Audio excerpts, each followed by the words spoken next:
সংস্কার কাজে এখনো উপেক্ষিত শিক্ষা খাত, ভর্তি কারিকুলাম ও পাইলটিং নিয়েও জটিলতা, সমাধানে দ্রুত কমিশন গঠনের আহ্বান পরিকল্পনা আছে জানালেন প্রেস সচিব।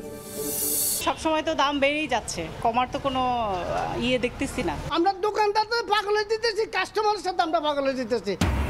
চড়া বাজারে স্বস্তির খোঁজে ক্রেতা, রমজানে শুল্ক করের বাড়তি বোঝার শঙ্কা, ছোলা ছাড়া কমেছে অন্য সব পণ্য আমদানি, এখনই উদ্যোগ নেয়ার পরামর্শ। এবং কথা দিয়েও রাখল না বাফুফে, নির্বাচনী ডামাডোলে 1.5 মাস পিছিয়েছে ঘরোয়া ফুটবল, সময় মতো মৌসুম শেষ হওয়া নিয়ে শঙ্কা, লোকসানের মুখে ক্লাবগুলো।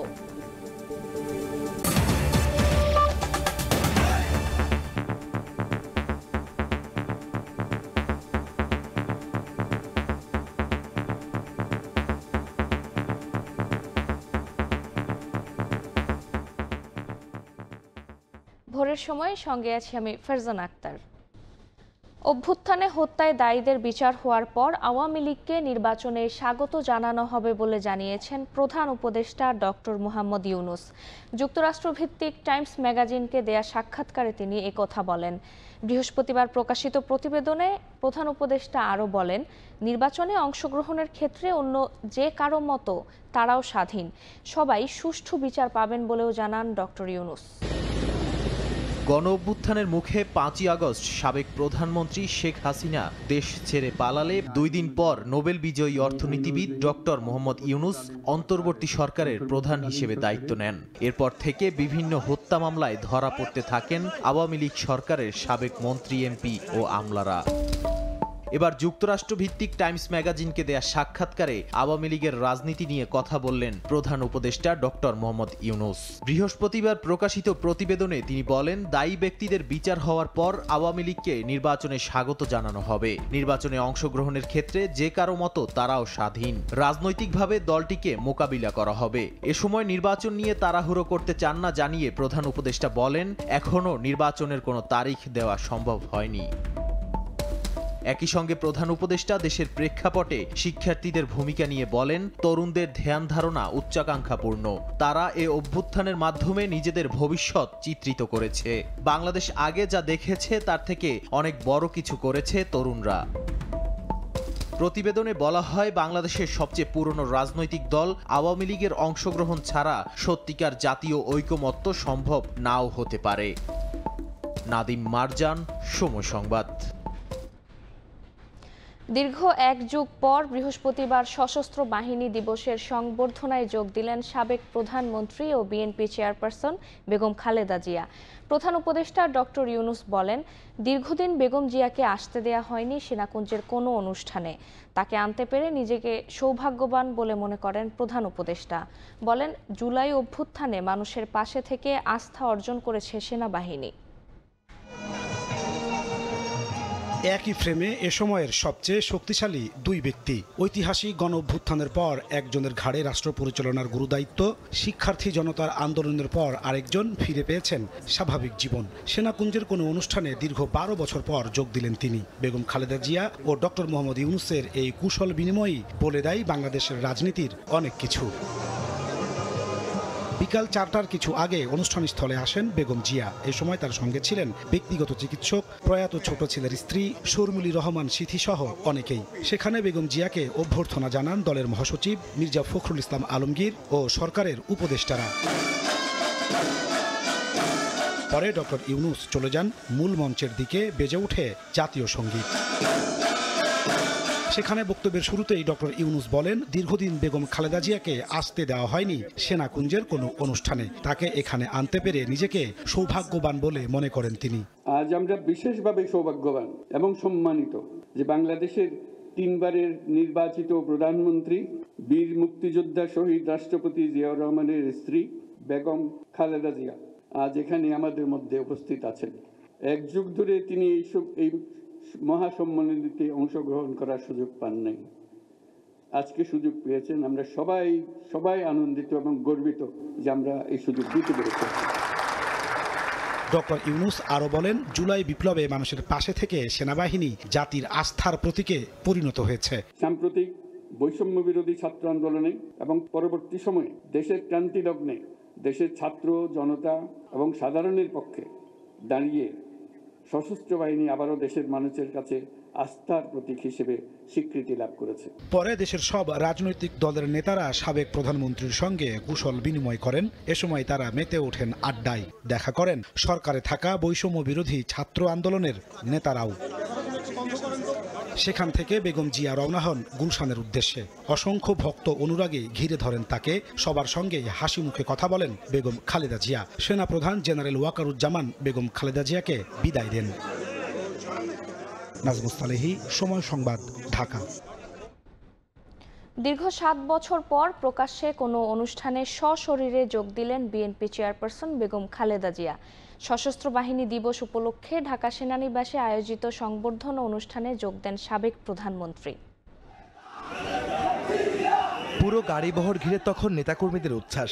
৭ বছর পর বিএনপি চেয়ারপারসন বেগম খালেদা জিয়া কোনো অনুষ্ঠানে প্রকাশ্যে ও সশরীরে উপস্থিত হন। গুলশানের বাসভবন ফিরোজা থেকে বের হতে দেরি হলো আধা ঘন্টা। বৃহস্পতিবার 3:30টায় যখন তিনি বের হন, সাথে ছিলেন তার ব্যক্তিগত চিকিৎসক ও প্রয়াত ছোট ছেলের স্ত্রী শর্মিলীর রহমান সিথিসহ অনেকেই। বিকেল 3:45টার দিকে বেগম জিয়াকে বহনকারী গাড়িবহর ঢাকা ক্যান্টনমেন্টের সেনাকুঞ্জে প্রবেশ করে। তাকে বরণ করে নেন সশস্ত্র বাহিনীর ঊর্ধ্বতন কর্মকর্তারা। অনুষ্ঠানে ততক্ষণে যোগ দিয়েছেন প্রধান উপদেষ্টা সহ রাষ্ট্রের বিভিন্ন গুরুত্বপূর্ণ ব্যক্তি ও কূটনীতিকরা। এ সময় প্রধান উপদেষ্টা ডক্টর মোহাম্মদ ইউনূসের সঙ্গে কুশল বিনিময় করেন কিছুক্ষণ। এবারে সশস্ত্র বাহিনী দিবসে বিএনপি চেয়ারপারসন ছাড়াও আমন্ত্রণ জানানো হয় দলটির মহাসচিব সহ 27 জনকে। বেগম জিয়ার ব্যক্তিগত চিকিৎসক জানান, সাবেক রাষ্ট্রপতি ও সেনাপ্রধানের স্ত্রী হওয়ায় দায়িত্ববোধ থেকেই সশস্ত্র বাহিনী দিবসে যোগ দিচ্ছেন তিনি। দায়িত্ববোধ এবং যেহেতু ওনার আমন্ত্রণ জানিয়েছেন, এর প্রতি একজন দায়িত্বশীল মানুষ হিসাবে এবং দলের চেয়ারপারসন শুধু নয়, এই আর্মি পরিবারের উনি একজন সাবেক সদস্য, সেই হিসাবে ওনার যে দায়িত্বশীল আচরণ, এইটাই উনার প্রকাশিত। এছাড়া বিএনপি চেয়ারপারসনের প্রেস উইং বলছে, সবশেষ 2012 সালে সশস্ত্র বাহিনী দিবসের অনুষ্ঠানে যোগ দিয়েছিলেন বেগম জিয়া। ম্যাডাম খালেদা জিয়া এই সশস্ত্র বাহিনী দিবসে যাওয়ার উপলক্ষে দেশবাসী, সারা বিশ্ববাসী সবাই অধীর আগ্রহে আছে। সবার দৃষ্টি এখন যে ম্যাডাম খালেদা জিয়া কখন সশস্ত্র বাহিনীর দিবসে সেনাকুঞ্জে উপস্থিত হবেন।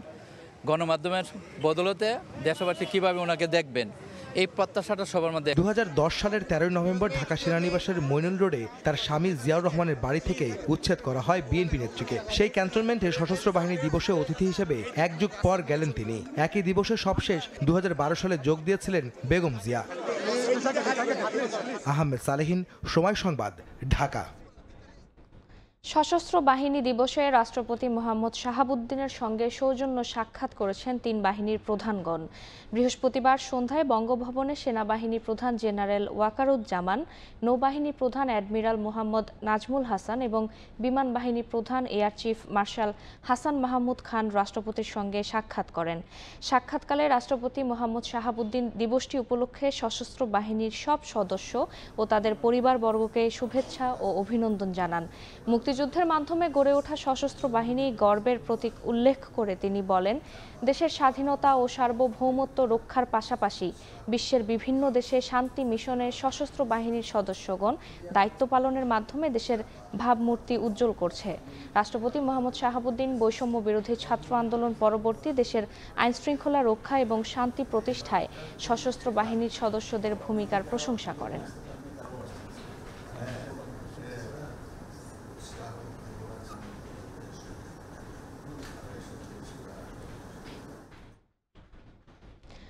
জুলাই আগস্টের আত্মত্যাগ সামনে রেখে দেশে একটি সুষ্ঠু নির্বাচন করতে চান নতুন প্রধান নির্বাচন কমিশনার এএমএম নাসির উদ্দিন। বৃহস্পতিবার সময় সংবাদকে দেয়া সাক্ষাৎকারে তিনি জানান, অবাধ নির্বাচনের জন্য যা যা করা দরকার সবই করবেন। 2014, 18, 24-এর মতো কলঙ্কজনক নির্বাচন যেন না হয় তা নিশ্চিত করা হবে বলেও জানান সিইসি। সাবেক আমলা, বিচারক ও সামরিক কর্মকর্তার সমন্বয়ে নতুন ইসি গঠন করে বিকালে প্রজ্ঞাপন জারি করে সরকার। ত্রয়োদশ জাতীয় সংসদ নির্বাচনের জন্য বৃহস্পতিবার সিইসি ও 4 জন নির্বাচন কমিশনার নিয়োগ দিয়ে প্রজ্ঞাপন জারি করা হয়েছে। এতে প্রধান নির্বাচন কমিশনারের দায়িত্ব পেয়েছেন অবসরপ্রাপ্ত সচিব এএমএম নাসির উদ্দিন। অন্যদিকে 4 জন নির্বাচন কমিশনার হলেন সাবেক অতিরিক্ত সচিব মোহাম্মদ আনোয়ারুল ইসলাম সরকার, অবসরপ্রাপ্ত জেলা ও দায়রা জজ আব্দুর রহমানেল মাসুদ, সাবেক যুগ্ম সচিব তহমিদা আহমদ ও অবসরপ্রাপ্ত ব্রিগেডিয়ার জেনারেল আবুল ফজল মোহাম্মদ সানাউল্লাহ। প্রাণ দিল, আহত হলো, নিহত হলো, রক্ত দিল, শহীদ হলো। জুলাই আগস্টে কত লোক প্রাণ দিল। প্রথম প্রতিক্রিয়ায় জুলাই আগস্টের শহীদদের স্মরণ করে এভাবেই আবেগাপ্লুত হয়ে পড়েন নবনিযুক্ত সিইসি। একটি অবাধ ও সুষ্ঠু নির্বাচনের জন্য সর্বোচ্চ উদ্যোগ নেয়ার কথা বলেন তিনি। আমি একটা free, fair and credible election জাতিকে উপহার দিতে চাই। এইটা দিতে গেলে কি কি করতে হবে এটা আমাকে বুঝতে হবে আগে গিয়ে বসে। এটা আমি বোঝার চেষ্টা করব আগে যে কি কি কোন কোন জায়গায় হাত দিলে আমি এই কাজটা করতে পারবো।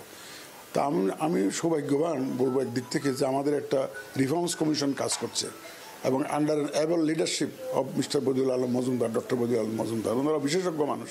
বাংলাদেশের মানুষের ভোটাধিকার নিশ্চিতে যা যা প্রয়োজন সবই করা হবে বলেও জানান তিনি। যেখানে যেখানে হোলস থাকবে সেই হোলসগুলো প্লাগ দিয়ে বন্ধ করার দায়িত্ব এটা হবে আমার। আমি এমন একটা পরিবেশ সৃষ্টি করার জন্য উদ্যোগ নিব যে পরিবেশে মানুষ একদম স্বতঃস্ফূর্তভাবে তার ভোটটা তার যাকে দিতে চান তাকে যাতে দিতে পারে সেই ব্যবস্থা ইনশাল্লাহ আমি করবো। সেটাই হবে আমার কমিটমেন্ট। 2014, 18 ও 24-এর মতো কলঙ্কজনক নির্বাচন যাতে আর না হয় তা নিশ্চিত করা হবে বলেও জানান নবনিযুক্ত সিইসি। আহত হলো, নিহত হলো। ফারজানা আক্তার, সময় সংবাদ, ঢাকা। কোনো রকম প্রভাবিত না হয়ে নতুন কমিশনের নিরপেক্ষ ও স্বচ্ছ ভূমিকা দেখতে চান রাজনীতিবিদরা। নতুন নির্বাচন কমিশন দেশের জনগণ ভোটের প্রত্যাশা পূরণ করবে, সততা ও নিষ্ঠার সঙ্গে কাজ করবে বলে আশাবাদ ব্যক্ত করেন তারা। নতুন নির্বাচন কমিশন সততার সাথে, নিষ্ঠার সাথে দায়িত্ব পালন করবে যাতে আমরা সুষ্ঠু নিরপেক্ষ নির্বাচন পাই। গত 3টা নির্বাচন কমিশন তো সুষ্ঠু নিরপেক্ষ নির্বাচন করতে পারে না, ব্যর্থ হয়েছে। তারা অনেক কলঙ্কজনক ইতিহাস সৃষ্টি করেছে। তো আমি আশা করব যে সেই ইতিহাসের যেন পুনরাবৃত্তি না ঘটে। জনগণের ভোটের অধিকার রক্ষার জন্য যা করা দরকার সেটা করবে। কারো কোনো রকম প্রভাবে প্রভাবিত না হয়ে জনগণের প্রতিনিধি নির্বাচনের ক্ষমতা এটা যাতে কোনোভাবে কেউ কোনোদিন খর্ব করতে না পারে তার দৃষ্টান্ত স্থাপন তারা করবে। জনগণ স্বাধীনভাবে ভোট দিতে পারবে, যাকে ইচ্ছা তাকে ভোট দিতে পারবে এবং সকল পর্যায়ে জনগণের প্রতিনিধি জনগণ নির্বাচিত করতে পারবে। সেই ব্যবস্থা এই নির্বাচন কমিশনকে করতে হবে। সকল জনগণের অংশগ্রহণে নির্বাচনের এবং সেই নির্বাচন আমরা প্রত্যাশা করি, জনগণ প্রত্যাশা করি। প্রয়োজনীয় সংস্কার শেষে 2026 সালের মাঝামাঝি সময়ে হতে পারে জাতীয় নির্বাচন। ব্রিটিশ পার্লামেন্টের হাউস অব লর্ডসে অনুষ্ঠিত বাংলাদেশের গণতন্ত্র ধ্বংস ও পুনরুদ্ধার শীর্ষক সম্মেলনে একথা জানান অন্তর্বর্তী সরকারের নৌপরিবহন, শ্রম ও কর্মসংস্থান মন্ত্রণালয়ের উপদেষ্টা doctor M Sakhawat Hossain. London থেকে শোয়েব কবিরের রিপোর্ট। স্থানীয় সময় মঙ্গলবার সন্ধ্যায় যুক্তরাজ্যের পার্লামেন্টের হাউস অব লর্ডসে বাংলাদেশের গণতন্ত্র ধ্বংস ও পুনরুদ্ধার শীর্ষক অনুষ্ঠানের আয়োজন করে মানবাধিকার সংগঠন ভয়েস ফর বাংলাদেশ। এতে 5 আগস্টের আগে ও পরের বাংলাদেশের রাজনৈতিক পরিস্থিতি, মানবাধিকার ও ভবিষ্যৎ নিয়ে আলোচনা করেন উপস্থিত আলোচকরা। এই সময় অন্তর্বর্তী সরকারের নৌ পরিবহন, শ্রম ও কর্মসংস্থান মন্ত্রণালয়ের উপদেষ্টা অবসরপ্রাপ্ত brigadier general doctor M Sakhawat Hossain বলেন, প্রয়োজনীয় সংস্কার শেষে 2026 সালের মাঝামাঝি সময়ে হতে পারে জাতীয় নির্বাচন। It will be the mid-2026. Earlier could be end of that. That's my own opinion. It's not opinion that I'm giving you of the cabinet. And that's what individually everybody is talking about. Sheikh হাসিনাকে বাংলাদেশে ফিরিয়ে আনার বিষয়ে সাংবাদিকদের প্রশ্নের জবাবে তিনি বলেন, আইনগতভাবেই তাকে ফিরিয়ে আনা হবে। সেটা আমি এই মুহূর্তে বলতে পারবো না। That will be told by law and parliamentary affair advisor. সংস্কার এবং সুষ্ঠু নির্বাচনের জন্য অন্তর্বর্তীকালীন সরকারকে যুক্তরাজ্যের পক্ষ থেকে সব ধরনের সহায়তা দেওয়ার কথা জানান ব্রিটিশ লর্ড হোসাইন। এছাড়া বাংলাদেশের পোশাক রপ্তানির কার্যক্রম স্বাভাবিক রাখতে সরকারকে প্রয়োজনীয় পদক্ষেপ নিতে আহ্বান জানান সরকারদলীয় এমপি ডক্টর রূপা হক।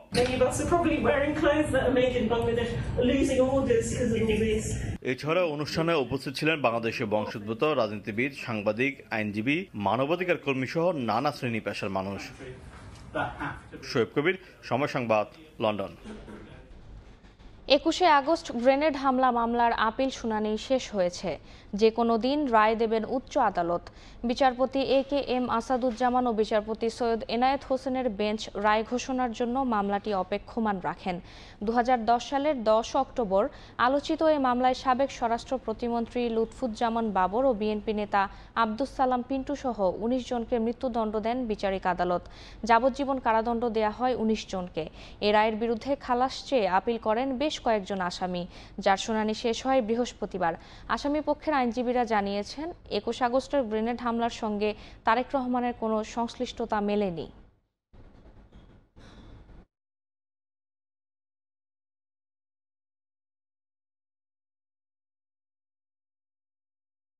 আজকে 20 বছর এই মামলার বয়স। 2004-এ ঘটনা এজাহার, আজকে 2024। এর মধ্যে আপনার 18 সনে এই যারা কন্ডেম সেলে আছে, যাদের ফাঁসির অর্ডার হয়, তারা এইভাবে তারা দিনাতিপাত করতেছে। এখন দেখা যাচ্ছে যে টোটাল এভিডেন্স যদি ডিসকাস করে, সেখানে কোর্ট আমাদের সাথে একমত হয়েছেন যে না, কোনো নির্ভরযোগ্য কোনো সাক্ষী তো আপাতত দৃষ্টিতে আমরা দেখছি না। তারপরেও কোর্ট দেখবেন, রায়টা CAB করে রাখছে, এটা কোর্ট যে কোনো সময় রায় দিতে পারে। তবে কোর্টের সাধারণত আপনার এটা তো লিখতে বা এটা তার আরো কাগজপত্র দেখে একটা গুছিয়ে আনতে সময় লাগে। বিচারের শুদ্ধতার জন্যই রাজনৈতিক দলের বিচারের বিধান রাখা হয়নি আন্তর্জাতিক অপরাধ ট্রাইব্যুনাল আইনের সংশোধিত অধ্যাদেশে। বৃহস্পতিবার ট্রাইব্যুনালের সংস্কার কাজ পরিদর্শন শেষে কথা বলেন আইন উপদেষ্টা ডক্টর আসিফ নজরুল। এদিকে চিফ প্রসিকিউটরের বিশেষ পরামর্শক হিসেবে নিয়োগ পেয়েছেন ব্রিটিশ আইনজীবী টবি ক্যাডম্যান। দল হিসেবে আওয়ামী লীগের বিচারের দাবি ছিল অন্তর্বর্তী সরকারের ভেতরে বাইরে। বলা হচ্ছিল সংশোধিত ট্রাইব্যুনাল আইনে রাখা হবে এমন বিধান, কিন্তু সংশোধনের পরও আইনে রাখা হলো না এরকম কিছুই। বৃহস্পতিবার ট্রাইব্যুনালের সংস্কার কাজ পরিদর্শন করেন আইন ও গণপূর্ত উপদেষ্টা। কেন রাজনৈতিক দলের বিচারের বিধান রাখা হয়নি জানতে চাইলে আইন উপদেষ্টা ডক্টর আসিফ নজরুল বলেন, বিচারের শুদ্ধতার জন্যই এমন সিদ্ধান্ত। একই কারণে কিছু কিছু ক্ষেত্রে ট্রাইব্যুনালের আদেশের বিরুদ্ধে আপিলের বিধানও যুক্ত করা হয়েছে বলেও জানান তিনি। সবাই মিলে চিন্তা করেছে যে এই বিচারের শুদ্ধতা রক্ষার জন্য রাজনৈতিক দলের ইস্যু আনা উচিত না। বিষয়টিকে ইউনূস সরকারের বোধোদয় বলে মনে করেন সিনিয়র আইনজীবী জেডাই খান পান্না। সুযোগ পেলে শেখ হাসিনার পক্ষে আইনি লড়াই করার ঘোষণাও দেন তিনি। ডক্টর ইউনূস মিনুয়েল বোধহয় রিয়েলাইজ করছেন যে এই সংশোধন এগুলো করা ঠিক হবে না। যদি সুযোগ হয় তাহলে শেখ হাসিনার পক্ষেই লড়াই করব ট্রাইব্যুনাল কেন, সব মামলাতেই। এদিকে আন্তর্জাতিক খ্যাতিসম্পন্ন অপরাধ ও মানবাধিকার আইনজীবী টবি ক্যাডম্যানকে চিফ প্রসিকিউটরের বিশেষ পরামর্শক হিসেবে নিয়োগ দিয়েছে সরকার। এই ব্রিটিশ আইনজীবী 71-এর মানবতাবিরোধী অপরাধের বিচারের সময় অভিযুক্তদের পক্ষের আইনজীবী হিসেবে বাংলাদেশে আসতে চাইলেও তখন তাকে ঢাকায় প্রবেশ করতে দেয়নি আওয়ামী লীগ সরকার। বর্তমানে আন্তর্জাতিক অপরাধ ট্রাইব্যুনালে 3টি মামলার বিচারিক কার্যক্রম শুরু হয়েছে, যেখানে সাবেক প্রধানমন্ত্রী শেখ হাসিনা, তার মন্ত্রিসভার সদস্য, আমলা, পুলিশ সদস্যদের আসামি করা হয়েছে। আফজাল হোসেন, সময় সংবাদ, ঢাকা। সংস্কারের লক্ষ্যে দেশে 11টি কমিশন করা হলেও এখনও হয়নি শিক্ষা কমিশন।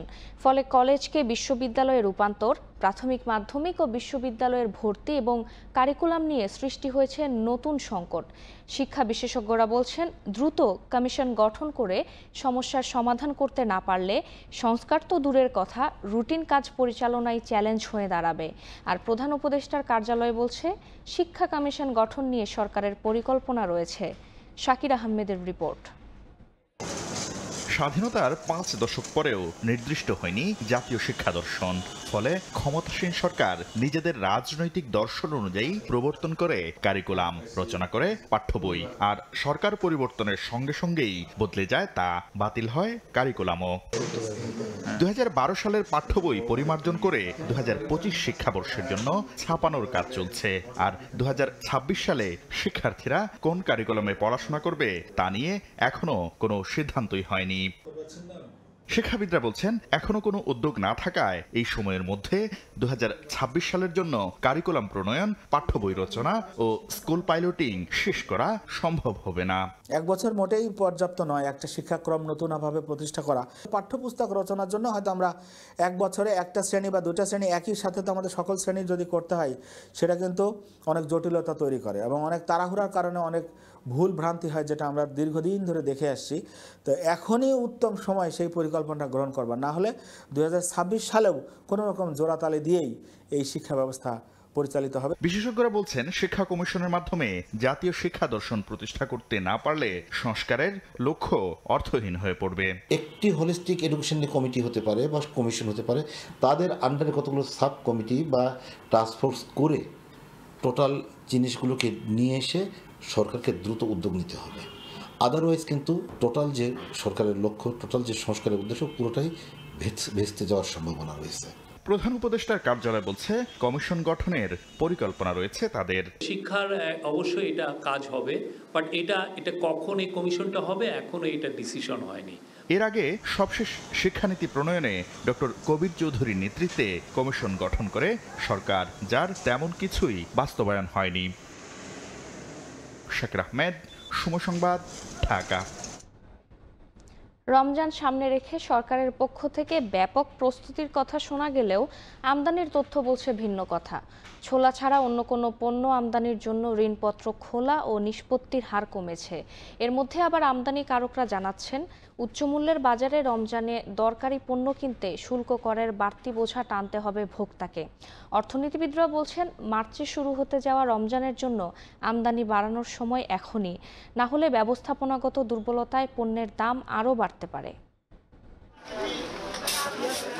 বছরব্যাপী দেশে ছোলার চাহিদা কমবেশি 2 লাখ মেট্রিক টন, যার অর্ধেকই প্রয়োজন পড়ে রমজানে। কেন্দ্রীয় ব্যাংকের তথ্য, গেল বছর জুলাই অক্টোবর 4 মাসে 63,973 মেট্রিক টন ছোলা আমদানির জন্য ঋণপত্র বা এলসি খুলেছেন ব্যবসায়ীরা, যা গত বছরের একই সময়ের তুলনায় 215% বেশি। একই সময়ে 13,253 মেট্রিক টন ছোলা আমদানির জন্য এলসি নিষ্পত্তি হয়েছে। গত বছর এ সময়ে 49% কম হয়েছিল। পণ্য যদি আপনি সস্তা যদি হতো, আমাদের মতো মধ্যবিত্ত যারা আছে না, তারা কিছুটা চলতে পারতো। সবসময় তো দাম বেড়েই যাচ্ছে, কমার তো কোনো দেখতেছি না। সমস্ত জিনিসের দাম বেশি ভাই, আমরা দোকানদার পাগলে দিতেছি, কাস্টমারের সাথে আমরা পাগলে দিতেছি। পর্যাপ্ত পরিমাণ সরকার এলসি অনুমতি দিবে, তখন পর্যায়ক্রমে বাজার কমবে। ট্যারিফ কমিশনের হিসেব, বছর জুড়ে খেজুরের চাহিদা প্রায় 1 লাখ মেট্রিক টন হলেও রমজানেই লাগে 60 থেকে 70 হাজার মেট্রিক টন। এই পণ্য আমদানিতে এখন পর্যন্ত ভালো কোনো বার্তা নেই। বছর ব্যবধানে গেল অক্টোবর পর্যন্ত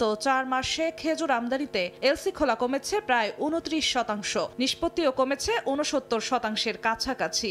এলসি আমাদেরকে দিত না, এখন তো আমরা এলসি আমরা যখন চাই তখনই আমাদেরকে এলসি দেয়। গতবারের থেকে এই বছর ডলারের প্রাইস বেশি, সেক্ষেত্রে কস্টিং বেশি পড়বে, তার মানে ভোক্তা সাধারণ সেটার ব্যয় ভার নিতে হবে।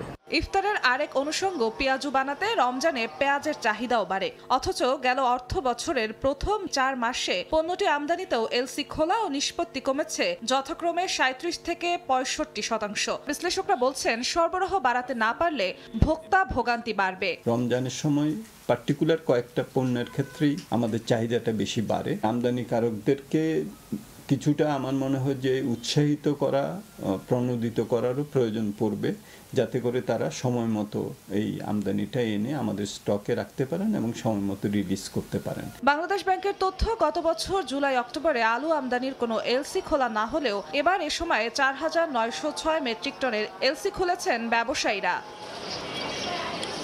জিনাতারা জশুয়া, সময় সংবাদ, ঢাকা।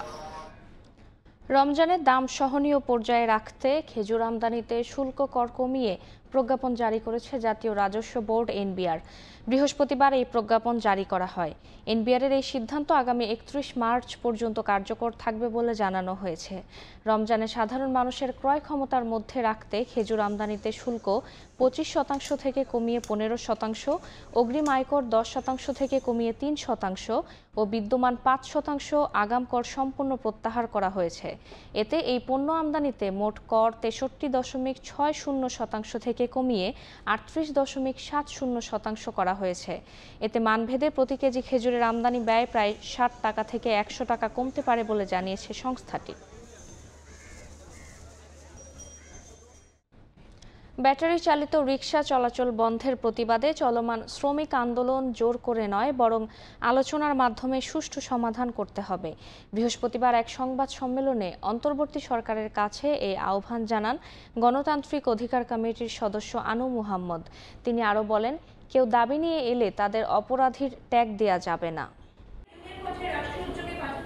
সকালে জাতীয় প্রেস ক্লাবে এক সংবাদ সম্মেলনে গণতান্ত্রিক অধিকার কমিটির সদস্য আনু মুহাম্মদ বলেন, বিগত সরকারের আমলে নিপীড়িত মানুষের মনে যে ক্ষোভ জমেছে তারই বহিঃপ্রকাশ এই বিক্ষোভ। তাই কেউ আন্দোলনে এলেই তাকে ট্যাগ না লাগিয়ে সমাধান নিয়ে আলোচনা করতে হবে।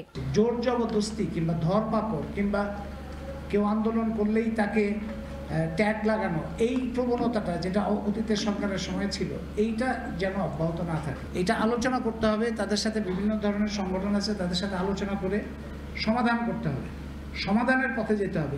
সম্মেলনে 13 দফা দাবি তুলে ধরে তিনি আরো বলেন, সমস্যা সমাধানে সরকারকে দ্রুত এগিয়ে আসতে হবে। এদিকে বিকল্প ব্যবস্থার আগে ব্যাটারি চালিত রিকশা বন্ধ না করে এসব বাহন তৈরির কারখানা এবং চার্জিং স্টেশনে নিয়মিত অভিযান ও তদারকি ব্যবস্থার তাগিদ দেন সড়ক দুর্ঘটনা গবেষকরা। যাতে নতুন কোনো রিকশা তৈরি না হয় সেটা আগে এখনই বন্ধ করতে হবে। চার্জিং স্টেশনগুলোতে অভিযান করতে হবে, অবৈধ আছে কিনা। তারপর হচ্ছে যে রেস্ট অ্যাপ্লাই করতে হবে, যে সংখ্যা নির্ধারণ করার জন্য আবেদন নিতে পারে যে কতগুলো আছে। এছাড়া অটোরিকশাকে সাময়িকভাবে রেজিস্ট্রেশনের আওতায় আনার পরামর্শ বিশেষজ্ঞদের। চন্দ্রিমা চৌধুরী, সময় সংবাদ, ঢাকা। সাংস্কৃতিক অঙ্গনেও এতদিন যাদের দেবতা বানানো হয়েছিল এবার তাদের মানুষের কাতারে আনা হবে। এছাড়া আগামীতে ধর্মের ভিত্তিতেও আলাদা করা হবে না কাউকে। মন্ত্রণালয়ের 7টি অধিকার কার্যক্রম জানানোর সংবাদ সম্মেলনে এসব প্রসঙ্গ সামনে আনেন উপদেষ্টা সহ বিভিন্ন ইনস্টিটিউট ও একাডেমির প্রধানরা। দেশের সংস্কৃতি বিকাশে নিজ মন্ত্রণালয়ের 7টি অগ্রাধিকার কার্যক্রম জানাতে সংবাদ সম্মেলনের আয়োজন করে সংস্কৃতি বিষয়ক মন্ত্রণালয়। শুরুতেই বাংলা একাডেমি, শিল্পকলা একাডেমি, নজরুল ইনস্টিটিউট ও জাতীয় গ্রন্থ কেন্দ্র সহ বিভিন্ন প্রতিষ্ঠান প্রধানরা তুলে ধরেন সংস্কৃতি চর্চা নিয়ে তাদের পরিকল্পনা। সবার পরিকল্পনার মূলে রয়েছে জুলাই বিপ্লবকে কেন্দ্র করে কর্মকাণ্ড সাজানোর কথা। এ সময় রবীন্দ্রনাথ ঠাকুর ও শেখ মুজিবুর রহমানকে আওয়ামী লীগ দেবতা বানিয়েছিল অভিযোগ করে নজরুল ইনস্টিটিউটের মহাপরিচালক বলেন, তাদেরকে এবার মানুষের কাতারে নামিয়ে আনা হবে। আর শিল্পকলা একাডেমির মহাপরিচালক বলেন, বিগত সরকার তাজউদ্দিন আহমেদ সহ মুক্তিযুদ্ধে সর্বোচ্চ অবদানকারীদের মূল্যায়ন করেনি। আমরা যারা নতুন বাংলাদেশ তৈরি করতে যাচ্ছি, এই যে নতুন সাংস্কৃতিক নায়কই তৈরি করতে যাচ্ছি, আমাদের কাজ হচ্ছে দেবতা থেকে আমাদের এই মানুষগুলোকে মানুষের কাতারে নামিয়ে আনা। বঙ্গবন্ধু কখনো ডাকেনি মুক্তিযোদ্ধা, আমি মুক্তিযুদ্ধের সময় আমি শেখ মুজিব দেখেছি, কখনো পাটা চাটিনি। জয় বাংলা, শেখ মুজিব আমাদের সম্পদ, মুক্তিযুদ্ধের সম্পদ, কিন্তু কখনোই এইভাবে না যে শেখ হাসিনার সম্পদ গত 15 বছরে যেভাবে পরিণত করেছে। স্বাধীনতার আসল চেতনা এতদিন বাস্তবায়িত হয়নি মন্তব্য করে সংস্কৃতি উপদেষ্টা বলেন, বর্তমান সরকার বহুজন ও বহু ভাষাকে সংস্কৃতি চর্চার মূলে রেখেই কাজ করবে। জুলাই বিপ্লবের ভিডিও কন্টেন্ট প্রকাশের মাধ্যমে গণহত্যাকারীদের ভূমিকা তুলে ধরা হবে বলে জানান তিনি। 8টা বিভাগীয় শহরে ফিল্ম মেকিং ওয়ার্কশপ, আপনার জুলাইয়ের 36 দিনে বাংলাদেশ কিসের ভিতর দিয়ে গেছে, এই ইতিহাসটা আর্কাইভ করব। এই বাংলাদেশটা আসলে সবার, এখানে ধর্মের ভিত্তিতে কাউকে আলাদা করা যাবে না। এখন থেকে মত প্রকাশের স্বাধীনতা আরও বেগবান হবে বলে মনে করেন সংস্কৃতি উপদেষ্টা। প্রসূন আশিস, সময় সংবাদ, ঢাকা। অভ্যুত্থানে শহীদ ও আহতদের পূর্ণাঙ্গ তালিকা 31 ডিসেম্বরের মধ্যে প্রকাশ করা হবে বলে জানিয়েছেন বৈষম্য বিরোধী ছাত্র আন্দোলনের অন্যতম সমন্বয়ক ও জুলাই শহীদ স্মৃতি ফাউন্ডেশনের সাধারণ সম্পাদক সার্জিস আলম। বৃহস্পতিবার দুপুরে জুলাই শহীদ স্মৃতি ফাউন্ডেশন কার্যালয়ে প্রেস ব্রিফিংয়ে একথা জানান তিনি। বলেন, ভবিষ্যতে যেন কোনো প্রশ্ন না ওঠে সেজন্য তালিকা যাচাই করা হচ্ছে। এছাড়াও আজীবন চিকিৎসা ও সাময়িকভাবে সহায়তার ক্ষেত্রে 4টি ক্যাটাগরি করা হবে। এ সময় জুলাই শহীদ স্মৃতি ফাউন্ডেশনের প্রধান নির্বাহী মীর মাহবুবুর রহমান স্নিগ্ধ বলেন, বর্তমানে শহীদদের এককালীন 5 লাখ ও আহতদের 1 লাখ টাকা দেয়া হচ্ছে। আজকের পর থেকে আমরা যখন যাব তাদের সে ক্ষোভের কারণগুলো শুনবো এবং সেগুলো 3টি অথবা 4টি ক্যাটাগরিতে বিভক্ত করছি। একটি বিশেষজ্ঞ ডক্টর একটি টিম থাকবে, তাদের সমন্বয়ে যে কাদেরকে আমাদের নির্দিষ্ট একটি মেয়াদে সুযোগ সুবিধা দিতে হবে, কাদেরকে আমাদের দীর্ঘ মেয়াদে দিতে হবে, কাদেরকে সারা জীবনের জন্য দিতে হবে, এবং আরেকটি গুরুত্বপূর্ণ বিষয় হচ্ছে কাদেরকে সম্মানীর কাদের জন্য ব্যবস্থা করতে হবে। যারা শহীদ পরিবাররা আছে তাদেরকে এককালীন 5 লক্ষ টাকা এবং আহতদেরকে এককালীন 1 লক্ষ টাকা করে দেওয়া হচ্ছিল। এখন আমরা আহতদের জন্য এই টাকার পরিমাণটি সর্বোচ্চ 1 লাখ থেকে 3 লাখ পর্যন্ত নিয়ে গেছি। ইতিমধ্যে অনেক টাকা নিজেদের টাকা খরচ করে ফেলেছে তাদের চিকিৎসার পিছনে। তো সেই চিকিৎসার জন্য যাদের এখন পর্যন্ত যত টাকাই খরচ হয়েছে সেটি ফেরত দেওয়ার একটি উদ্যোগ আমাদের এখান থেকে গ্রহণ করা হয়েছে। বিদ্যুৎ ও জ্বালানি খাতে 7 বছরে ভর্তুকি 8 গুণ বেড়ে 32,000 কোটি টাকা ছাড়িয়ে যাচ্ছে বলে জানিয়েছে গবেষণা প্রতিষ্ঠান সিপিডি। ভর্তুকির টাকা কোথায় খরচ হয় সেই প্রশ্ন তুলে ব্যবসায়ীরা বলছেন তারা বাড়তি দামেই জ্বালানি কিনছেন। 2017 সালে বিদ্যুৎ ও জ্বালানি খাতে ভর্তুকির পরিমাণ ছিল 4,000 কোটি টাকা। চলতি বছর তা বেড়ে হতে পারে 32,000 এবং আগামী বছর 40,000 কোটি টাকা। দাম নির্ধারণ পদ্ধতি নিয়ে বৃহস্পতিবার রাজধানীর একটি হোটেলে সংলাপের আয়োজন করে সিপিডি। সেখানে ব্যবসায়ীরা জ্বালানির বাড়তি দাম ও ভর্তুকি নিয়ে তাদের অসন্তোষ প্রকাশ করেন। আপনার ওএনএম কস্ট বাড়ছে, মেইনটেনেন্স কস্ট বাড়ছে, স্পেয়ার পার্টসের কস্ট বাড়ছে, ফরেন কারেন্সি চলে যাচ্ছে, এই জায়গাগুলো আমাদের ডাউন টাইম বাড়ছে, এগুলো নিয়ে কিন্তু অ্যাড্রেস হওয়া দরকার। ভ্যাট কত হচ্ছে, ইম্পোর্ট প্রাইস কত, কারণ এখন এই প্রযুক্তির দুনিয়ায় যে কেউ কিন্তু খোঁজ নিয়ে জানতে পারে যে ইন্টারন্যাশনাল প্রাইসটা কত। আন্তর্জাতিক বাজারের সাথে মিল রেখে বিদ্যুৎ ও জ্বালানির দাম কমানো সম্ভব বলে মনে করে সিপিডি। গবেষণায় দেখানো হয় তেলের দাম লিটার প্রতি 10 থেকে 15 টাকা কমানো সম্ভব। ভোক্তার স্বার্থ বিবেচনা করে, জ্বালানি মন্ত্রণালয়ের সাস্টেইনেবিলিটির কথা বিবেচনা করে আমরা মনে করি যে এই মূল্য কাঠামো নির্ধারণের ক্ষেত্রেও একটা সংস্কারের সুযোগ রয়েছে। বিপিসির চেয়ারম্যান জানান, আসছে বছরে যে জ্বালানি তেল আমদানি হবে তার দাম কমবে। অন্যদিকে বিইআরসি চেয়ারম্যান জানান, সরকার পরিবর্তন হওয়ায় তেলের দাম কমানোর সুযোগ তৈরি হয়েছে। আপনি আইন যাই করেন, সংস্থা যাই করেন, প্রতিষ্ঠান যাই করেন, অনুকূল পরিবেশ যদি না থাকে তার পক্ষে কাজ করা অত্যন্ত দুষ্কর। আমাদের যদি স্টোরেজ ক্যাপাসিটি বাড়াতে পারতাম আরো বেশি, তাহলে হয়তো আমরা কিছু বার্গেনিং বা ইয়েতে থাকতে পারতাম। ভোক্তা অধিকার নিয়ে কাজ করা প্রতিষ্ঠান ক্যাবের জ্বালানি উপদেষ্টা বাজার ভিত্তিক দাম নির্ধারণের পদ্ধতিতে না যাওয়ার পরামর্শ দেন। বিগত সরকার ব্যবসায়ীদের সরকার ছিল, তারা তাদের স্বার্থ সংরক্ষণ করতে যে নানা ধরনের পরিবর্তন তারা করার দরকার মনে করেছে, কিন্তু আজকের সরকারের তারই ধারাবাহিকতায় তেলের মূল্য, ডিজেলের মূল্য, পেট্রোলের মূল্য, কেরোসিনের মূল্য তার নিজের হাতে কেন রাখতে হবে? বিদ্যুৎ ও জ্বালানি খাত নিয়ে সরকারকে ব্যবসা না করে বরং সেবার মান উন্নত করার পরামর্শ উঠে আসে সিপিডি সংলাপে। উপস্থাপনের জন্য সাইফুল ইসলাম, সময় সংবাদ, ঢাকা। ইসলামী ব্যাংক থেকে অর্থ আত্মসাতের অভিযোগ ওঠায় বাংলাদেশ ব্যাংকের 17 কর্মকর্তাকে ফের তলব করেছে দুর্নীতি দমন কমিশন দুদক। কমিশনের উপপরিচালক ইয়াসির আরাফাতকে প্রধান করে 3 সদস্যের একটি অনুসন্ধান কমিটি গঠন করা হয়েছে। তলব করা কর্মকর্তাদের মধ্যে আছেন বাংলাদেশ ব্যাংকের চট্টগ্রাম কার্যালয়ের পরিদর্শন বিভাগের উপপরিচালক, যুগ্ম পরিচালক, অতিরিক্ত পরিচালক পর্যায়ের 13 কর্মকর্তা, ঢাকার প্রধান কার্যালয়ের একই পর্যায়ের 3 কর্মকর্তা এবং ইসলামী ব্যাংকের পর্যবেক্ষক হিসেবে দায়িত্ব পালন করা কেন্দ্রীয় ব্যাংকের প্রধান কার্যালয়ের পরিচালক সরোয়ার হোসেন। তাদের 8 ও 9 ডিসেম্বর দুদকে হাজির হতে বলা হয়েছে। বৃহস্পতিবার এই সংক্রান্ত চিঠি ইস্যু করেছে দুদক। গত 11 নভেম্বর এই কর্মকর্তাদের দুদকে হাজির হতে বললেও তারা অনুপস্থিত ছিলেন।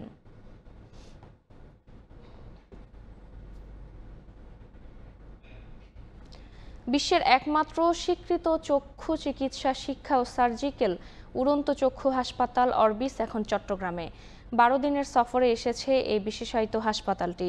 শাহ আমানত আন্তর্জাতিক বিমানবন্দরে অবস্থান নিয়ে চক্ষু চিকিৎসক ও এ খাতের অন্যান্য পেশাজীবীদের সরাসরি অস্ত্রোপচার সহ অন্যান্য প্রশিক্ষণ দিচ্ছে। আশরাফুল আলম মামুনের ক্যামেরায় ফেরদৌস লিপির রিপোর্ট। চট্টগ্রাম শাহ আমানত আন্তর্জাতিক বিমানবন্দরের রানওয়ের একেবারে শেষ প্রান্তে অবস্থান নেওয়া বিশাল এই উড়োজাহাজ ৮-১০টা সাধারণ যাত্রীবাহী বিমান নয়। এটি বিশ্বের একমাত্র স্বীকৃত উড়ন্ত চক্ষু চিকিৎসা, শিক্ষা ও সার্জিক্যাল হাসপাতাল, যার নাম অরবিস। MD-10 বিমানে স্থাপিত এই হাসপাতালের ভেতরে চোখের চিকিৎসার আধুনিক নানা সরঞ্জামের বিশাল কর্মযজ্ঞ, যেখানে রয়েছে শ্রেণীকক্ষ, চিকিৎসার কেন্দ্র, লেজার রশ্মি, বিকিরণ কক্ষ সহ নানা আয়োজন। স্থানীয় চিকিৎসকরা যেখানে সরাসরি চোখের নানা জটিল চিকিৎসা ও সার্জারি দেখতে পাচ্ছেন, এমনকি এসব যন্ত্র ও প্রযুক্তি ব্যবহার করে চর্চা করতে পারছেন। আর তাদের হাতে কলমে প্রশিক্ষণ দিচ্ছেন বিশ্বের সেরা 20 চক্ষু বিশেষজ্ঞ। যুক্তরাষ্ট্র ভিত্তিক এই উড়ন্ত চক্ষু হাসপাতাল গত 17 নভেম্বর 11তম বারের মতো বাংলাদেশে এসেছে। আমরা বাংলাদেশে সিমুলেশন ট্রেনিং এর মাধ্যমে চিকিৎসকদের আরো দক্ষ করার চেষ্টা করছি।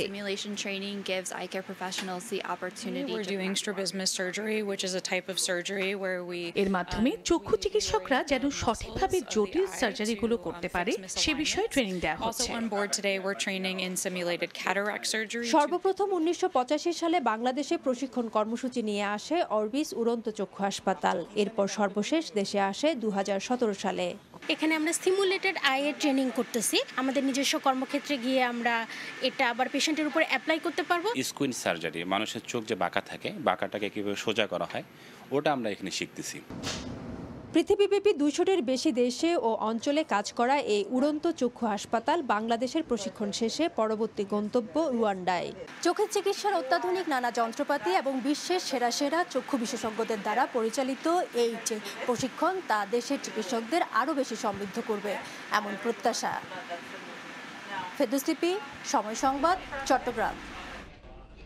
দেশ ও ইসলামের কল্যাণে কাজ করতে চান আন্তর্জাতিক হিফজুল কোরআন প্রতিযোগিতায় বাংলাদেশের নাম উজ্জ্বল করা হাফেজ আনাস মাহফুজ এবং আবু জর গিফারি। দেশে ফিরে বিমানবন্দরে হাজারো জনতার ভালোবাসায় সিক্ত হন তারা। এ সময় বিশ্ব দরবারে বারবার লাল সবুজ পতাকা তুলে ধরার প্রত্যয় ব্যক্ত করেন তারা। সকাল থেকেই ব্যানার, প্লাকার্ড ও ফুল হাতে হজরত শাহজালাল আন্তর্জাতিক বিমানবন্দরে ভিড় করে হাজারো মানুষ। বিশ্বজয়ী 2 মাদ্রাসা শিক্ষার্থীকে এক নজর দেখতে এত আয়োজন।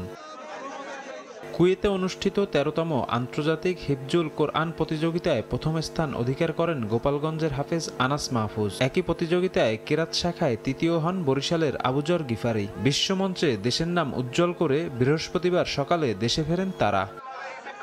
তাদের দুজনের এমন কৃতিত্ব একাধারে আনন্দিত ও গর্বিত করেছে দেশের ধর্মপ্রাণ মুসলমানদের। কুয়েতের মতো একটি দেশে আন্তর্জাতিক পর্যায়ে সারা বিশ্বের মধ্যে বাংলাদেশ একটি নয় 2টি গ্রুপেই পুরস্কার পেয়েছে, এজন্য আমরা অনেক আনন্দিত।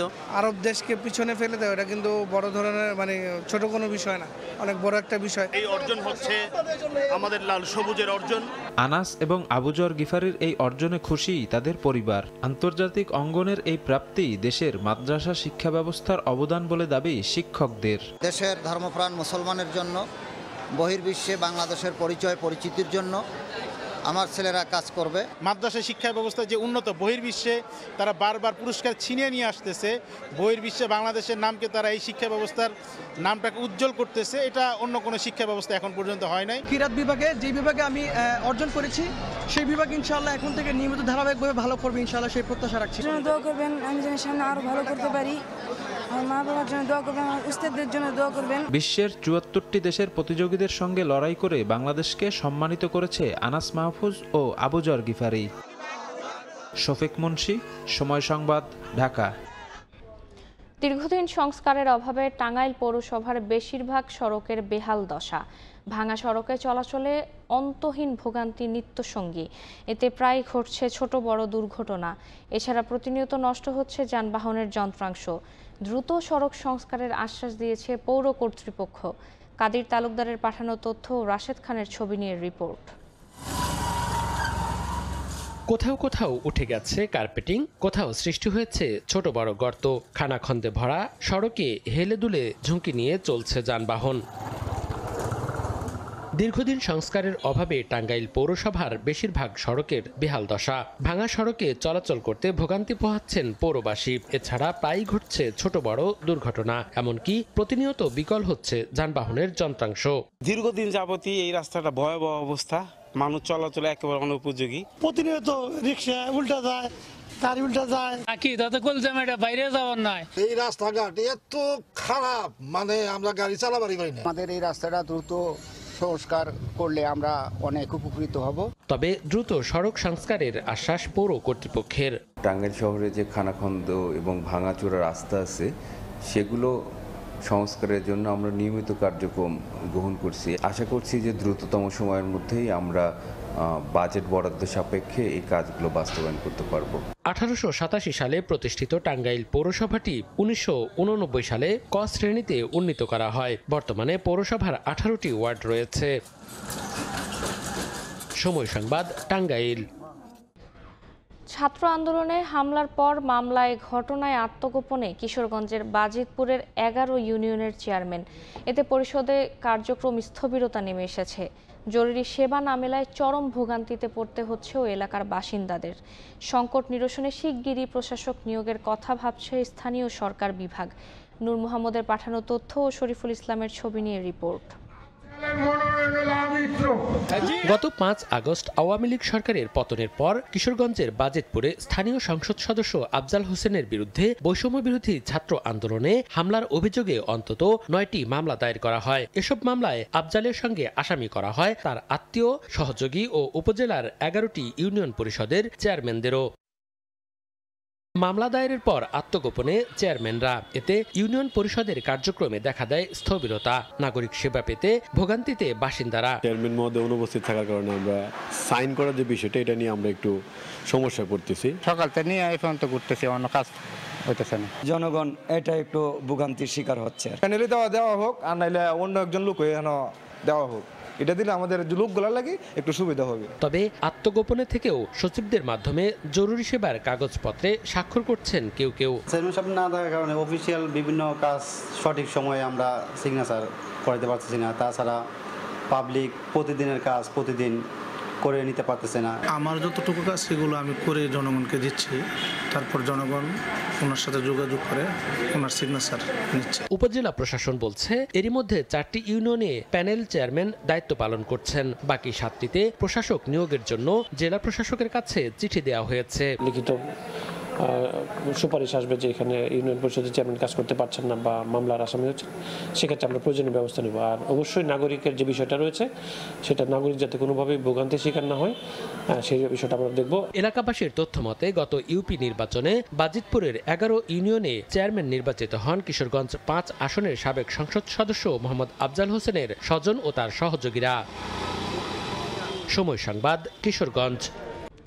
মুন্সিগঞ্জে আমদানি করা বীজ আলু যেন সোনার হরিণ।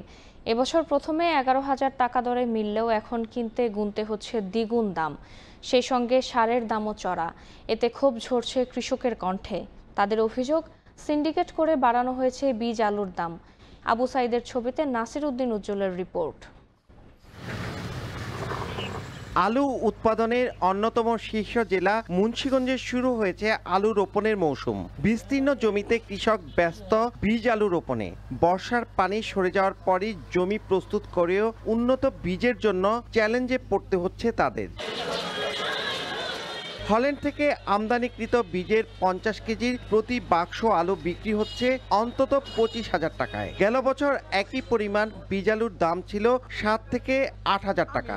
এবছর প্রথমে প্রায় 11,000 টাকা দরে বিক্রি শুরু করলেও বর্তমানে তা বেড়ে দাঁড়িয়েছে দ্বিগুণের বেশি। কৃষক বলছেন সরকারি ব্যবস্থাপনায় বিএডিসির বীজ আলুর 40 কেজির বস্তা 6,500 টাকায় বিক্রি হলেও আস্থা কম। অভিযোগ উঠেছে বীজ আলুর মতো সারও বিক্রি হচ্ছে সরকার নির্ধারিত দরের চেয়ে বস্তা প্রতি প্রায় 200 টাকা বেশি দরে। তবে ডিলাররা বলছেন প্রতি বাক্স আলু 14 থেকে 15,000 টাকায় বিক্রি করছেন তারা। কিছুক্ষণ আগে বলছে মানে 14,000-15,000 টাকা, কিন্তু 14,000-15,000 আমরা পাচ্ছি না। সিন্ডিকেটে তো বাড়াইতেছে না, এত লোক গিয়ে 14,000, ওই 26,500। সারের দামও সরকারের রেট থেকে 200 টাকা করে বেশি বিক্রি হয়ে যাচ্ছে। ইম্পোর্টের মাল যখন ঢুকে যাবে তখন মালের কোনো অভাব হবে না, কৃষকদের বুঝে মাল আছে। এখন কৃষক অস্থির হয়ে গেছে যে মাল বুঝে আর নাই। 5-6টা হাত বদল হয়েছে। বদল হওয়াতে এক পর্যায়ে গিয়া দেখা গেছে এটা প্রায় 17-18 হাজার টাকার মতন হয়ে গেছে। পরে আরেকজনের নিচে আবার 21,000 টাকা কিনা। তবে বেশি দরে বিক্রির বিষয়টি গ্রহণযোগ্য নয় বলছে কৃষি বিভাগ। আপনারা সর্বোচ্চ বিক্রয় মূল্য বক্সের গায়ে লিখে দেন, এটার উপরে কোনো দামে বিক্রি হবে না। এই কাজটা আমরা করার চেষ্টা করছি। চলতি মৌসুমে আকাশ পথে 300 মেট্রিক টন এবং নৌপথে 350 মেট্রিক টন বীজ আলু হল্যান্ড থেকে আমদানি করা হয়। জেলায় এবছর 34,655 হেক্টর জমিতে আলু রোপণের লক্ষ্যমাত্রা নির্ধারণ করা হয়েছে, আর সেই জমিগুলি এখন প্রস্তুত করা হচ্ছে রোপণের জন্য। কিন্তু বীজের চড়া মূল্যের কারণে কৃষকের এখন নাবিশ্বাস অবস্থা। মুন্সিগঞ্জের টর্কি থেকে নাসির উদ্দিন উজ্জ্বল, সময় সংবাদ। মুন্সিগঞ্জের মীরকাদিম মাছের আড়তে ইলিশের বেচাকেনা তুঙ্গে। ভোরে এই হাটে ইলিশের বেচাকেনার খবর জানাবেন রিপোর্টার নাসির উদ্দিন উজ্জ্বল। সরাসরি যাচ্ছি তার কাছে। প্রাচীন এই ধলেশ্বরী তীরের যে মাছের হাট, সেখানে কিন্তু রূপালী ইলিশের ঝিলিক লক্ষ্য করা যাচ্ছে, কিন্তু 2 দিনের ব্যবধানে কিন্তু এখানে কেজিতে ইলিশের দাম বেড়েছে 400 টাকা পর্যন্ত। এখন কিন্তু বড় ইলিশ বিক্রি হচ্ছে 2100 টাকা দরে, এবং যেগুলো 1 কেজির নিচে সেই ইলিশের দাম কিন্তু 1700 টাকা। এবং এখানকার যে ইলিশ সেগুলো পদ্মার ইলিশ বলে বিক্রি করা হলেও সেগুলো কিন্তু উপকূলের ইলিশ হিসেবেই যারা ইলিশ চিনছেন তারা বলছেন যেগুলো উপকূলীয় ইলিশ, এবং সেখান থেকে কিন্তু পদ্মা সেতু পাড়ি দিয়ে এখানে দ্রুত সময়ের মধ্যে চলে এসছে। এবং এই বরফ দেওয়া ইলিশগুলো নেওয়ার জন্য কিন্তু এই ছুটির দিনে মানুষের ভিড় রয়েছে, এবং এখানে ছুটির দিন থাকবার কারণে কিন্তু এই দাম বেশি বেড়ে গিয়েছে। এবং এখানকার যারা ভোক্তা তারা বলছেন যে চাহিদা বেশি থাকবার সুযোগে কিন্তু সিন্ডিকেট করে এই দাম তারা বাড়িয়ে দিয়েছেন। এর আগে কিন্তু 1700 টাকা কেজি দরে বড় ইলিশ তারা কিনেছেন, কিন্তু আজকে হঠাৎ করে যে এই 2100 টাকা দরে ইলিশ বিক্রি করছে, এটি তারা কোনোভাবেই গ্রহণযোগ্য নয় বলে বলছেন। এবং এখানকার যে ছোট ইলিশ যেগুলো একেবারেই ছোট আকারের আপনারা দেখছেন, সেগুলো কিন্তু 1000 টাকা কেজিতে বিক্রি করা হচ্ছে। এবং এর চেয়ে আরেকটু বড় যেগুলো 1 কেজির নিচে, সেসব ইলিশ কিন্তু এই নিলাম ডাকে 1700 টাকা করে বিক্রি হচ্ছে।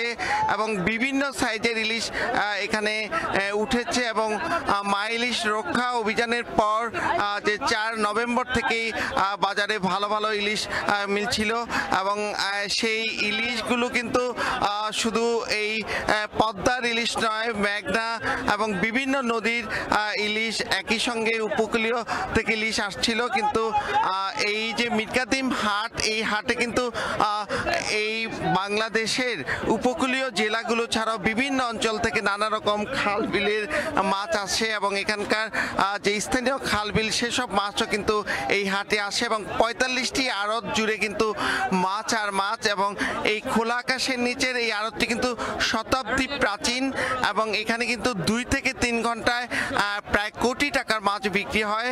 এবং বিভিন্ন ধরনের যেসব মাছ রয়েছে এর মধ্যে কিন্তু নদীর পাঙ্গাস মাছেরও প্রচুর সরবরাহ দেখা যাচ্ছে। এবং নদীর পাঙ্গাস এই যে ইলিশের রক্ষা অভিযান এরপর থেকেই পাওয়া যাচ্ছিল, সেটি কিন্তু বেশটা দীর্ঘস্থায়ী হচ্ছে। এবং আজও কিন্তু বাজারে নদীর প্রচুর যে পাঙ্গাস উঠেছে, সেই পাঙ্গাসের দাম কিন্তু 700 থেকে এই 900 টাকা কেজি দরে বিক্রি হচ্ছে। এবং সরবরাহ বেশি থাকার কারণে কিন্তু এই পাঙ্গাসের দাম কিছুটা কম দাবি করছেন এখানকার আড়তদাররা। তো এই ছিল মুন্সিগঞ্জ থেকে মাছের হাটের সবশেষ। সরাসরি যুক্ত ছিলাম মুন্সিগঞ্জ থেকে। বীজ আলুর কৃত্রিম সংকট সৃষ্টির অভিযোগ এনে বগুড়ার শেরপুরে বিক্ষোভ করেছেন কৃষকরা। বৃহস্পতিবার দুপুরে উপজেলা পরিষদ এলাকার ঢাকা রংপুর মহাসড়ক অবরোধ করেন তারা। এ সময় দুই পাশে দীর্ঘ যানজটের সৃষ্টি হয়। সিন্ডিকেট ভেঙে সরাসরি প্রান্তিক কৃষকদের কাছে বীজ আলু পৌঁছে দেওয়ার দাবি জানান কৃষকরা। অভিযোগ করেন ডিলাররা সিন্ডিকেট করে বেশি দামে বীজ আলু বিক্রি করছেন। পরে স্থানীয় প্রশাসনের আশ্বাসে বিক্ষোভ প্রত্যাহার করেন তারা। বান্দরবানে পাচারের সময় টিসিবির পণ্য জব্দ করেছেন স্থানীয়রা।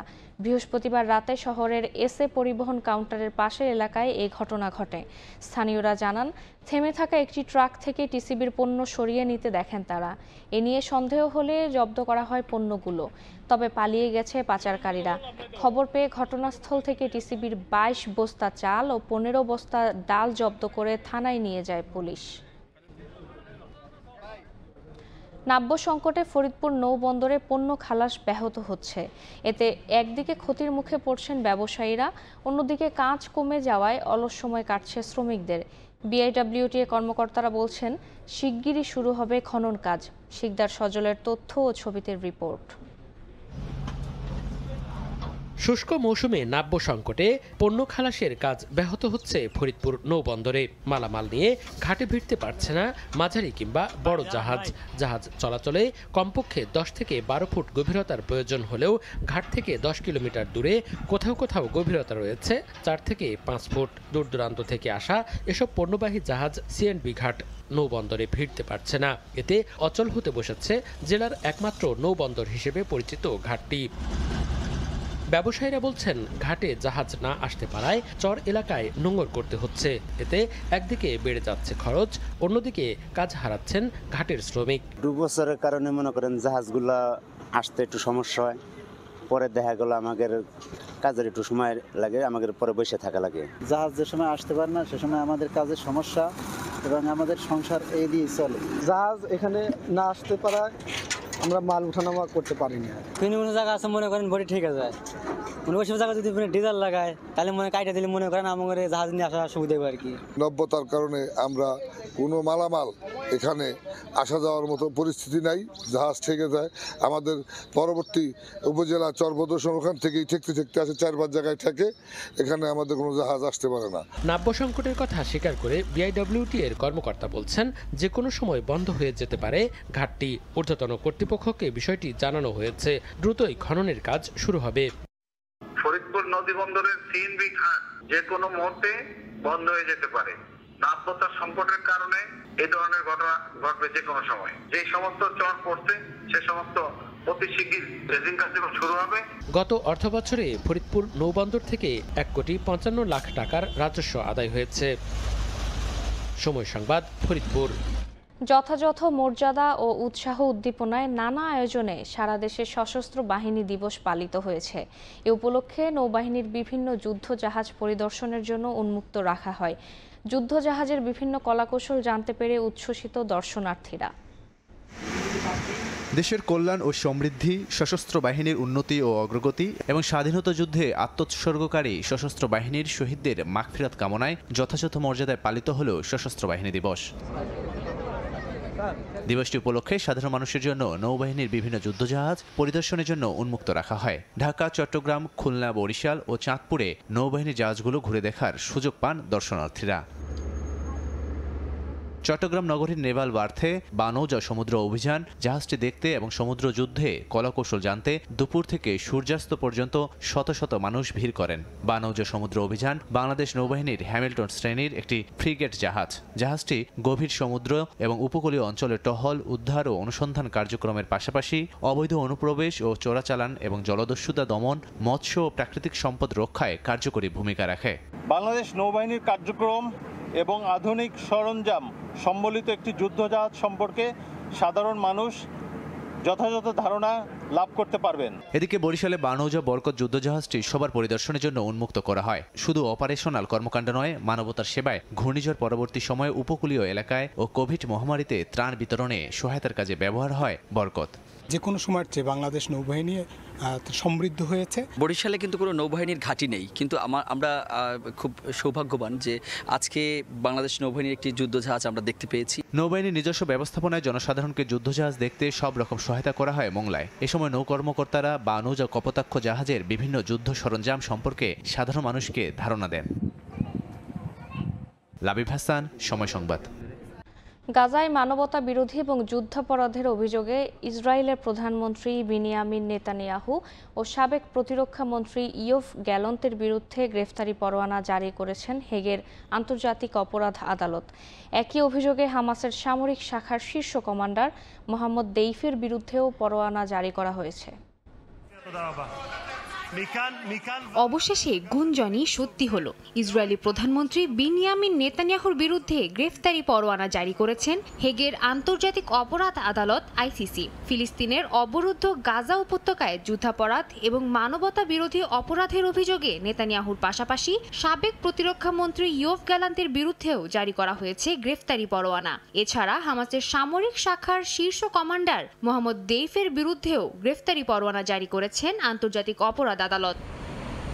তবে গত জুলাই মাসে ইসরায়েলের বিমান হামলায় পরিবার সহ হামাসের ওই শীর্ষ নেতা নিহত হয়েছেন বলে আগেই তেল আবিবের পক্ষ থেকে দাবি করা হয়েছে। 3 জনের বিরুদ্ধেই মানবতা বিরোধী কার্যক্রম এবং যুদ্ধাপরাধের অভিযোগ আনা হয়েছে।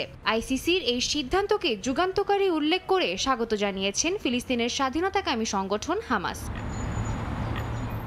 তবে ইহুদি বিদ্বেষ আখ্যা দিয়ে গ্রেফতারি পরোয়ানা প্রত্যাখ্যান করেছে ইসরায়েল। আন্তর্জাতিক অপরাধ আদালতের জারিকৃত এই গ্রেফতারি পরোয়ানার তীব্র নিন্দা জানিয়েছে ইসরায়েলের বিচার বিষয়ক মন্ত্রী ইয়োসি বেইলিন। তার দাবি, এই গ্রেফতারি আদেশটি ভারসাম্যহীন।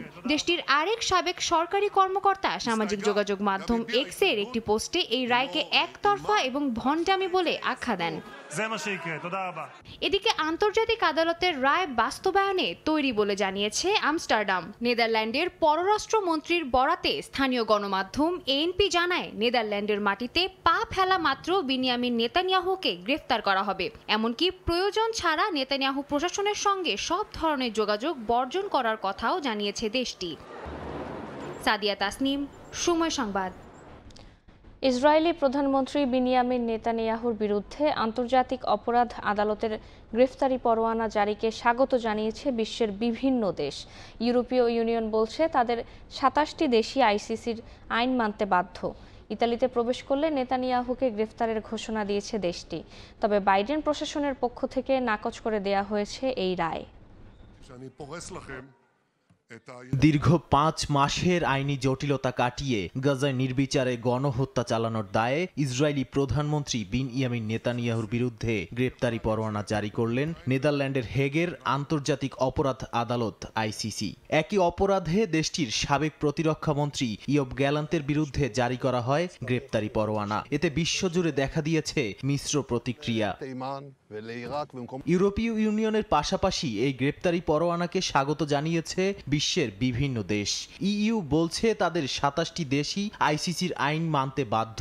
ইতালির পক্ষ থেকে জানানো হয় তাদের দেশে নেতানিয়াহু প্রবেশ করলে তাকে গ্রেপ্তার করা হবে। নেদারল্যান্ড জানায় তারা আইসিসির আইন মানতে বাধ্য। একই সুরে বেলজিয়ামের পক্ষ থেকে বলা হয় ইউরোপের দেশগুলোর উচিত ইসরায়েলের সঙ্গে বাণিজ্যিক ও অর্থনৈতিক সম্পর্ক ছিন্ন করা। এছাড়াও যত চুক্তি আছে সব বাতিল করার আহ্বান জানায় দেশটি। এর পাশাপাশি ইসরায়েলি গণহত্যার জন্য দেশটির সব কর্মকর্তাকে জবাবদিহি করার আহ্বান জানায় তুরস্ক। একই সঙ্গে আইসিসির আইনকে সম্মান জানিয়েছে যুক্তরাজ্য। মধ্যপ্রাচ্যের দেশ ইরাক সব মুক্ত দেশকে আইসিসির রায় মেনে নেয়ার আহ্বান জানিয়েছে। তবে বাইডেন প্রশাসনের পক্ষ থেকে নাকচ করে দেয়া হয়েছে এই রায়। যুক্তরাষ্ট্রের দাবি, গ্রেপ্তারি পরোয়ানা জারি করার পর আইসিসির আর কোনো কিছু করার নেই। এছাড়া ইসরায়েলের সাবেক প্রতিরক্ষা মন্ত্রী ইয়োভ গ্যালান্ত বলেন তার বিরুদ্ধে গ্রেপ্তারি পরোয়ানা জারি করে বিপজ্জনক নজির স্থাপন করেছে আইসিসি। অন্যদিকে দেশটির পররাষ্ট্রমন্ত্রী গিডন সার বলেন, যেসব দেশ এই আইন মানবে তাদের বিরুদ্ধে ব্যবস্থা নেয়ার জন্য সব দেশের রাষ্ট্রদূতকে নির্দেশনা দিয়েছেন তিনি। নাদিম মারজান, সময় সংবাদ। মার্কিন আদালতে আদানির দুর্নীতি নিয়ে এবার খোদ ভারতেই বিতর্কের মুখে বিজেপি সরকার। বিরোধী দলীয় কংগ্রেস নেতা রাহুল গান্ধী গৌতম আদানির বিরুদ্ধে সংসদীয় তদন্তের দাবি জানিয়েছেন। আদানিকে মোদি সরকার সুরক্ষা দিচ্ছে অভিযোগ করে তাকে গ্রেফতারের দাবিও জানান রাহুল গান্ধী। জালিয়াতি ও প্রতারণার দায়ে মার্কিন আদালতে ভারতীয় ধনকুবের গৌতম আদানির অভিযুক্ত হওয়ার ঘটনায় এবার তোলপাড় ভারতের রাজনীতি। আদানি ইস্যুতে নিজ দেশেই বিরোধী কংগ্রেসের তোপের মুখে পড়েছে মোদি সরকার।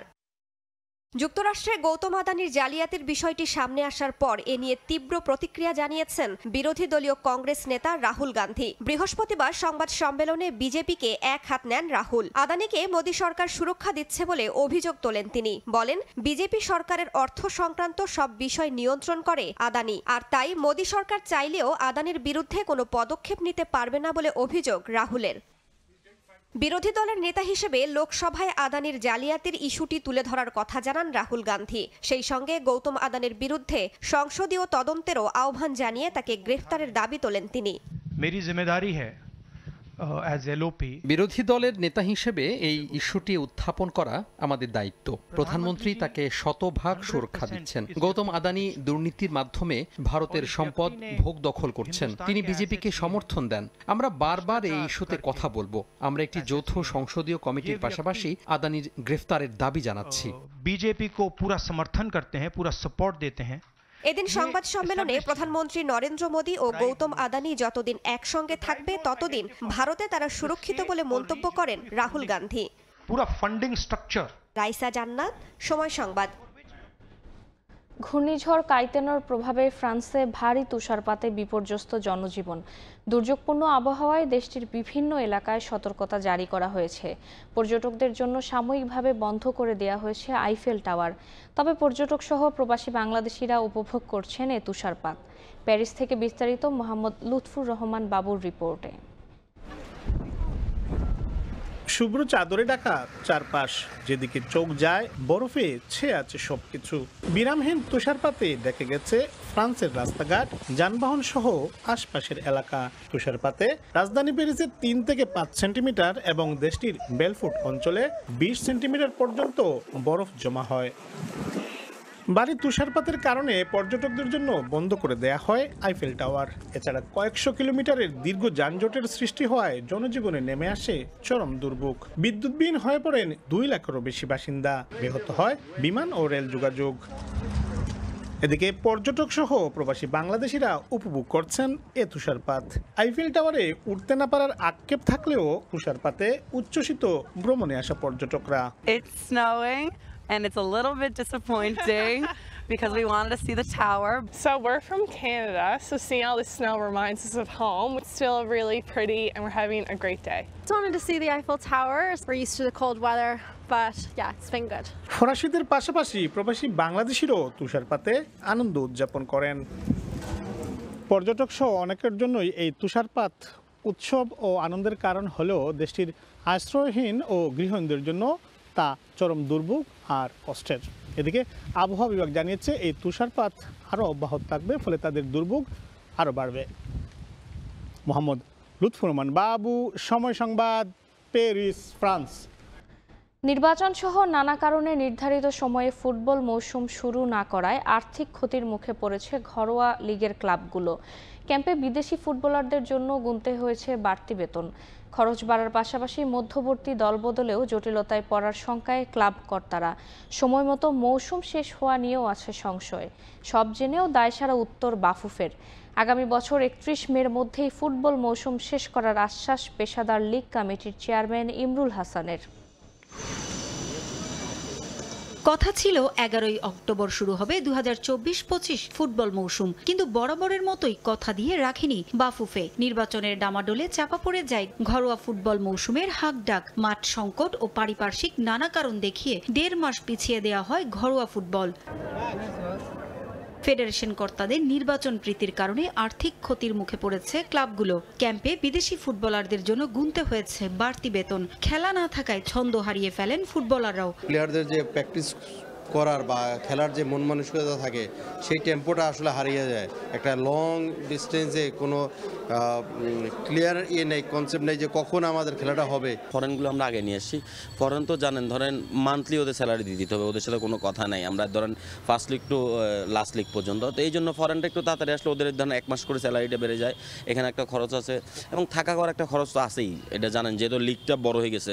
কারণ আমাদেরকে যখন প্রথম বলছিল যে একটা টাইমে শুরু হবে, এরপর অলমোস্ট প্রায় 1 মাসের মাসের বেশি আমাদের খেলাটা পিছাইছে। এই জন্য সবাই, আমি মনে করি সবাই আর্থিকভাবে ক্ষয়ক্ষতি হয়েছেই। দেরিতে খেলা শুরু হয়, সময় মতো ফুটবল মৌসুম শেষ করতে পারা নিয়েও শঙ্কায় আছেন ক্লাব কর্তারা। আছে মধ্যবর্তী দলবদল নিয়েও জটিলতা।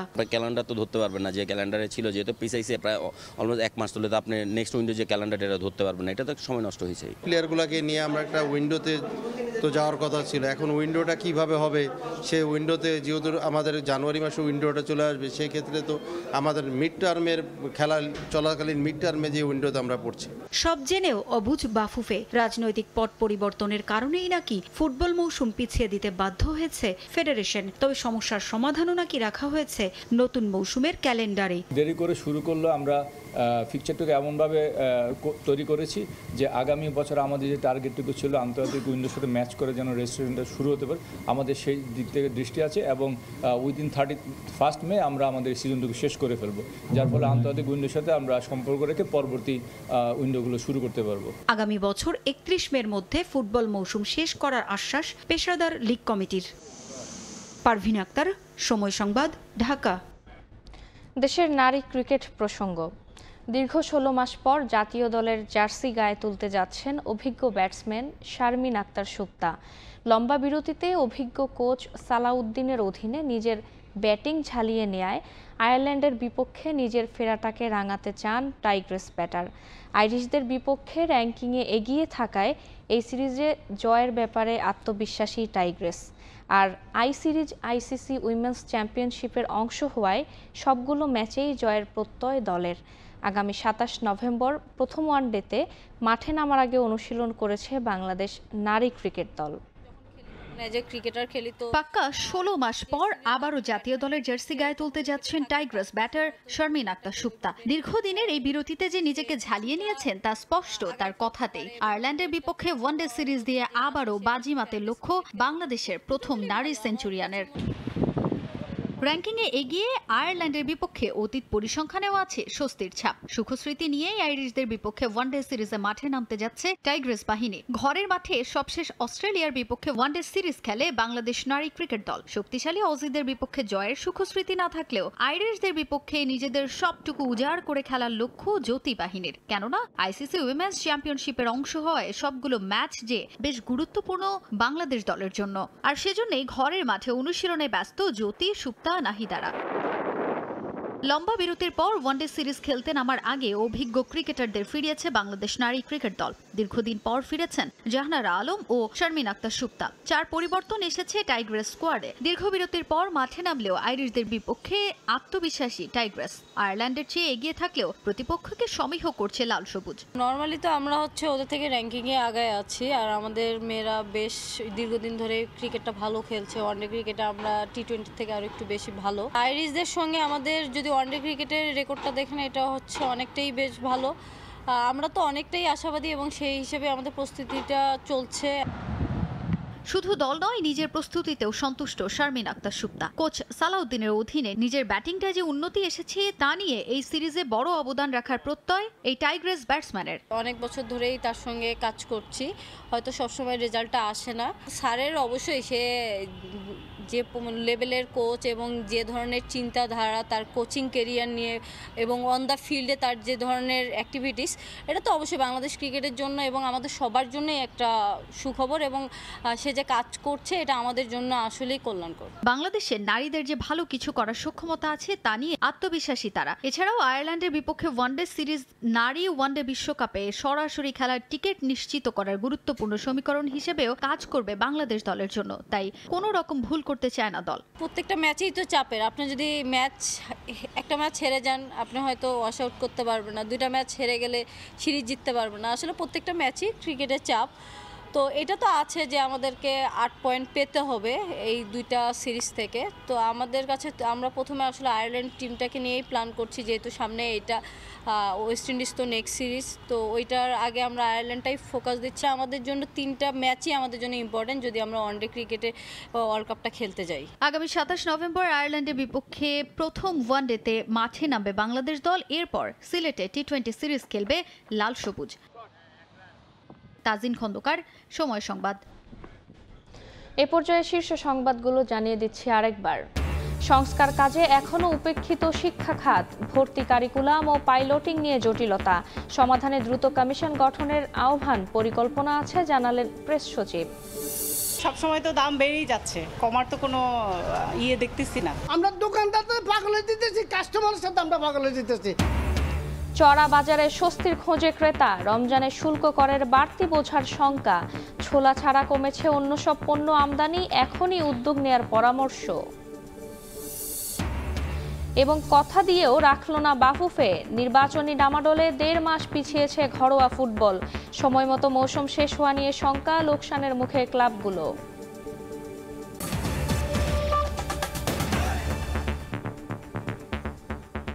এই ছিল ভোরের সময়ের সঙ্গে থাকুন সময়ের।